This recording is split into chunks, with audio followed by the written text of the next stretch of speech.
Hola, buenas tardes. Soy Estela Redondo, estudiante de la Universidad Unibarranquilla. Me encuentro en la carrera de gestión administrativa. Hoy te voy a hablar un tema muy importante en el área de estadística. Es sobre los métodos que existen para calcular número de datos. A continuación, te invito a que te quedes para que me escuches y veas lo importante que es este tema. Gracias. Porque existen dos métodos para calcular el número de clases. Bueno, en esto podemos decir que existen dos métodos para calcular el número de clases en una tabla de frecuencia, porque los datos pueden organizarse de diferentes maneras.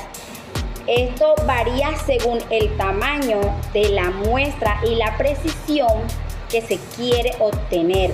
Dentro de los métodos encontramos dos diferentes. Uno es el método de Sturge y el otro es el método de la raíz cuadrada. En el método de Sturge, este método utiliza la fórmula matemática para calcular el número de clases, mientras que en la raíz cuadrada ellos utilizan el número total de datos. De esta manera, ellos se diferencian. Como anteriormente te lo venía diciendo, existen dos métodos, que es Sturge y la raíz cuadrada. ¿Qué se diferencia? Que uno hace el cálculo del número de clase y el otro realiza el número total de datos. Es decir, cada método utiliza una manera diferente, pero uno es más eficaz. A continuación, dentro de esto podemos decir cuál es el más preciso o cuál es el más conveniente de estos métodos. ¿Cuál es el más preciso y cuál es más conveniente? Dentro de estos dos encontramos el método Sturge, porque generalmente es el método que utiliza una fórmula matemática basada en logaritmos, lo que da un cálculo más ajustado del número de clase. Y en el método de la raíz cuadrada, él da un cálculo ajustado del número más fácil y más rápido. Es decir, que la raíz cuadrada es más fácil, es más rápido, pero Sturge es el método que es más ajustado al número de clases. De esta manera llegamos a una conclusión, que ambos métodos son muy importantes, pero cada uno maneja su función. Dentro de él incluimos el tamaño de la muestra. Sí, claro que sí. ¿Qué influye en ellos? El número de clases. Entre más grande sea la muestra, mayor será el número de clases. Por eso decimos, ¿por qué no existe un único criterio universal? No existe un criterio universal. En palabras simples, no hay solo una forma, porque cada conjunto de datos es distinto y necesita una manera adecuada de organizarse. De esta manera podemos decir que no existe ningún criterio universal entre los dos métodos, en el método de Sturge y en el método de la raíz cuadrada. Después de haberte dicho cada concepto de cada método, ¿de dónde proviene el origen del método de Sturge? Este método fue propuesto por el estadístico Herbert Sturge en 1926.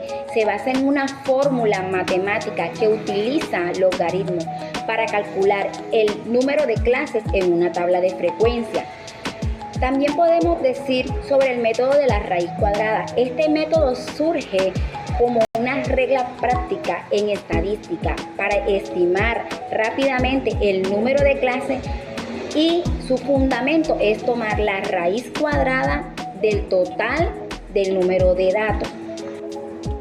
¿Cómo podemos explicar el proceso estadístico y determinar el número de clases?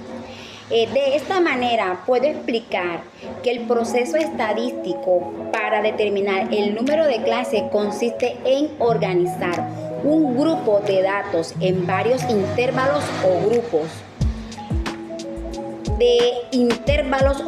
para que sea más fácil analizar y entender su distribución.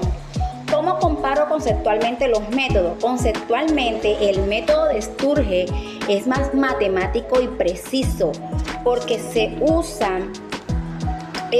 una fórmula con logaritmo. En el método de la raíz cuadrada es más simple y más rápido. Para ambos buscan organizar los datos para ser más exacto y el otro más práctico. Encontramos dentro de ellos unas ventajas y limitaciones. Podemos decir que una de las ventajas del método de Sturge es que da un resultado más preciso y organizado. Como limitación, el cálculo puede ser un poco más complicado. En el método de la raíz cuadrada, su ventaja ¿cuál es? Es que es muy fácil y rápido de usar. Como limitación, no siempre es tan exacto porque solo es una aproximación. Como argumento, considero que el método más efectivo es el método de Sturge. ¿Por qué? Porque yo considero que el método de Sturge es más efectivo cuando la muestra es pequeña o mediana. ¿Por qué? Porque esto utiliza una fórmula que permite organizar los datos de manera más precisa. Bueno, con esto me despido, pero antes de irme, llego a una conclusión que ambos métodos ayudan a determinar el número de clases para organizar mejor los datos en una tabla de frecuencia. El método de Sturge es más preciso, mientras que la raíz cuadrada es más simple y rápido. Por eso, la elección del método depende del tamaño de la muestra, de lo que se necesita en el análisis. Bueno, un placer para mí estar por este medio. Me despido de ustedes, que sea de su agrado este tema y de una ayuda. Bye bye.